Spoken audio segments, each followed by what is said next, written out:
Salve a tutti. Da quando è stato creato, il cinema è sempre stato lo specchio della società. Ne ha raccontato i cambiamenti piccoli e grandi, buoni o cattivi. Il cinema italiano non fa eccezione. Allora ho pensato con questa serie di video di ripercorrere brevemente la storia dell'Italia dagli inizi del Novecento fino ai giorni nostri e attraverso gli occhi del cinema che l'ha raccontata. Spero che troviate questo viaggio interessante come lo è stato per me.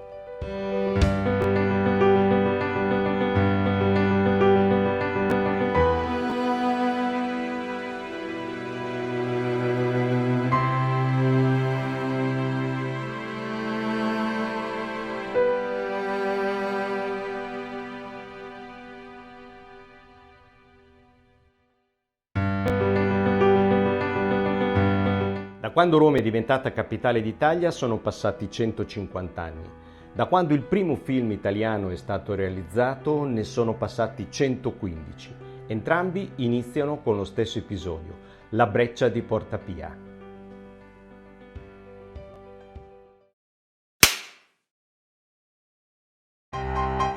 Sono passati 10 anni dall'invenzione dei fratelli Lumière. Nascono sale cinematografiche in tutta Italia. Ma il primo film a soggetto viene prodotto solo nel 1905, si intitola La presa di Roma. Purtroppo di questo film non resta molto, circa 4 minuti. È un film patriottico, fortemente anticlericale, anzi probabilmente voluto dalle logge massoniche romane per celebrare i 35 anni della Costituzione di Roma come capitale d'Italia. Venne infatti proiettato per la prima volta a Roma davanti a Porta Pia. Lo realizza Filoteo Alberini, che insieme ad un amico fonda la prima casa di produzione cinematografica, la Alberini e Santoni, che cambierà nome l'anno successivo in Cines. Questo è un nome importantissimo perché negli anni successivi diventerà la casa di produzione cinematografica più importante d'Italia e accompagnerà la storia del cinema fino al dopoguerra. Alberini è un impiegato del Genio Militare di Firenze, è molto appassionato di queste nuove tecnologie, un fotografo e addirittura un anno prima dei fratelli Lumière inventa un apparecchio che lui aveva chiamato kinetografo e che purtroppo per un inghippo burocratico non è riuscito a brevettare. E così i fratelli Lumière gli hanno soffiato il primato.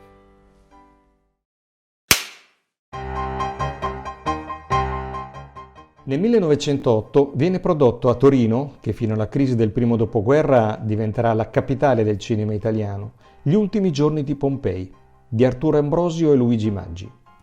È il primo film epico storico del cinema italiano, inaugura un filone fortunatissimo e che arriverà fino ai film di Ercole Maciste degli anni 50 e 60. Ne seguiranno altri, tra cui il famosissimo Cabiria di Pastroni, di cui parleremo tra poco. In quel breve periodo l'Italia era diventata il punto di riferimento del cinema internazionale. Si può dire che fosse la Hollywood dell'epoca.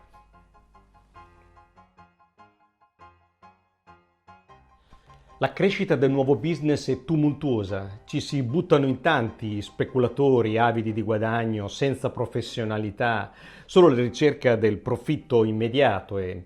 Però c'è anche tanto spazio per chi vuole impararlo, questo nuovo mestiere.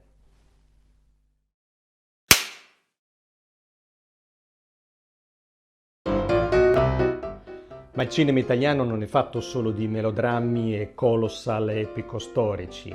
La gente vuole andare al cinema anche per farsi 4 risate. Uno dei comici che va per la maggiore è Cretinetti, interpretato da un attore e produttore francese, André Dade. Produce per la Italafilm oltre 90 cortometraggi. Uno dei suoi primi lavori di successo è questo Come fu che l'ingordigia rovinò il Natale a Cretinetti. Durata 3 minuti. Un altro personaggio ancora più versatile di Cretinetti è Robinette. Il personaggio è interpretato dall'attore e regista spagnolo Marcelo Fernández Pérez, con lo pseudonimo di Marcel Fabre. Fabre, che lavora in Francia come comparsa, viene in Italia scritturato dall'Ambrosio Film, alla ricerca di un personaggio con cui fare concorrenza a Cretinetti, che lavorava per la Italafilm.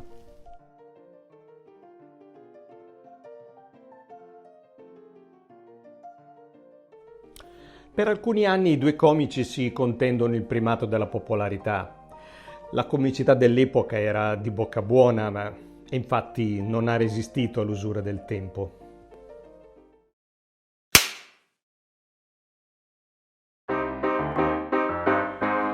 Quo Vadis, 1912, prodotto dalla Cines di Roma, probabilmente il primo colossal del cinema mondiale. Per la prima volta vennero costruite delle scenografie vere e proprie, superando così i fondali dipinti che si usavano in teatro, e vengono impiegate migliaia di comparse. Il film ha un successo internazionale enorme, tanto che Broadway viene proiettato per 9 mesi di seguito. Lo dirige Enrico Guazzoni, un pittore romano che lavorava come cartellonista per la Cines. In qualche modo una carriera simile a quella di Alfred Hitchcock, che inizierà la sua carriera nel mondo della celluloide facendo tutt'altro mestiere. Sapete quale? Disegnava didascalie. Ma andiamo avanti.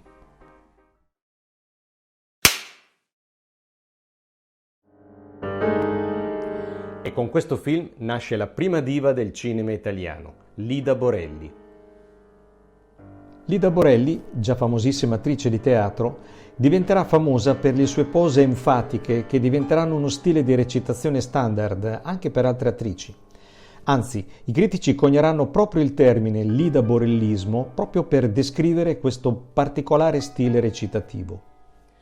E del resto, non potendo utilizzare la voce, l'unico modo per esprimere i pensieri e i sentimenti dei personaggi era quello di farli percepire attraverso la mimica del viso e del corpo.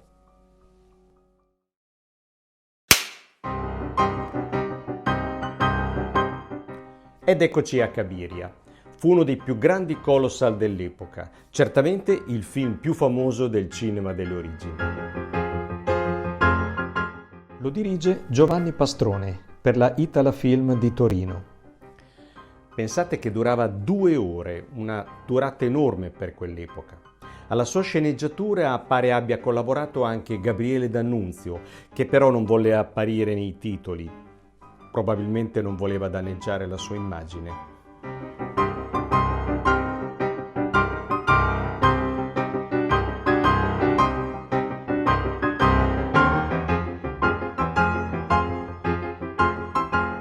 In questo film fa la sua apparizione anche un personaggio secondario, ma che avrà una grandissima fortuna negli anni '20 e poi in seguito ancora durante il periodo d'oro dei film peplum degli anni 50 e 60, Maciste.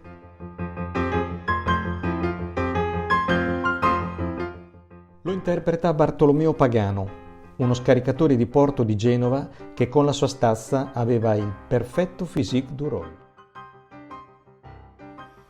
Come dire, divo per caso.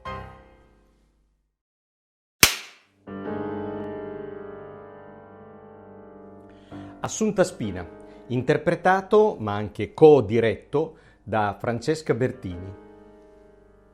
Ed è nata una nuova diva. Il suo stile è molto meno enfatico di quello di Lida Borelli, anzi è perfetto per i ruoli di ambientazione popolare come lo sono quelli di questo film. La storia è tratta da un dramma teatrale di Salvatore Di Giacomo. Narra la tragedia di una donna che si innamora del secondino che lavora nel carcere dove è rinchiuso il marito. Come ogni melodramma che si rispetti, finisce nel dolore innocente e nel sangue.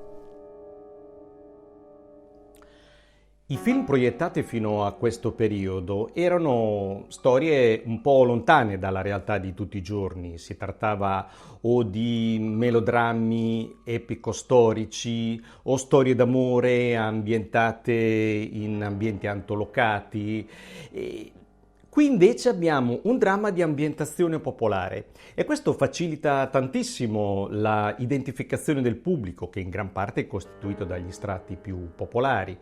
E infatti questo film ha un successo enorme, tant'è che ne vengono fatti addirittura 2 remake, uno nel 1930, proprio appena nato il Sonoro, diretto da Roberto Roberti, il padre di Sergio Leone, e un altro nel 1948, interpretato da Anna Magnani. Chi meglio di lei?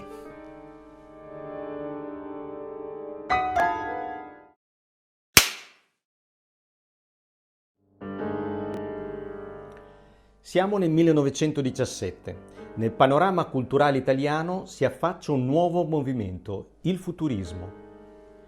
Il futurismo è una corrente artistica e culturale fondata qualche anno prima da Filippo Marinetti e che sta progressivamente estendendo la sua influenza in tutti gli ambiti espressivi. Thais è un film di Anton Giulio Bracaglia che tenta di trasferire sul grande schermo le idee del futurismo. È stato il primo tentativo, ma anche l'ultimo.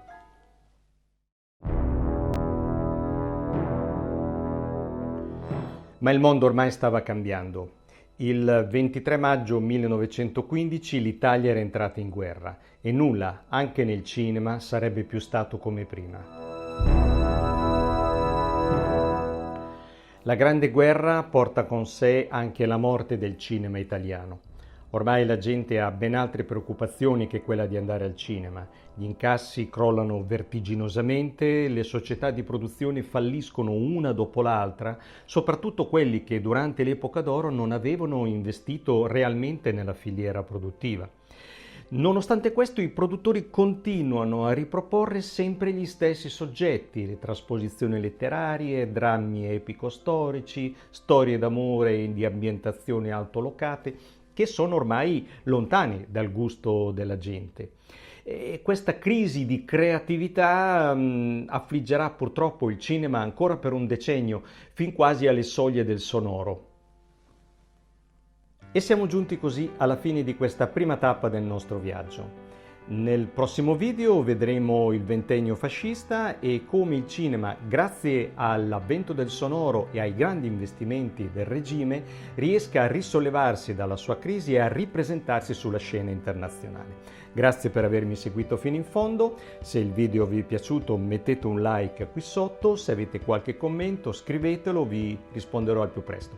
Ci vediamo la settimana prossima.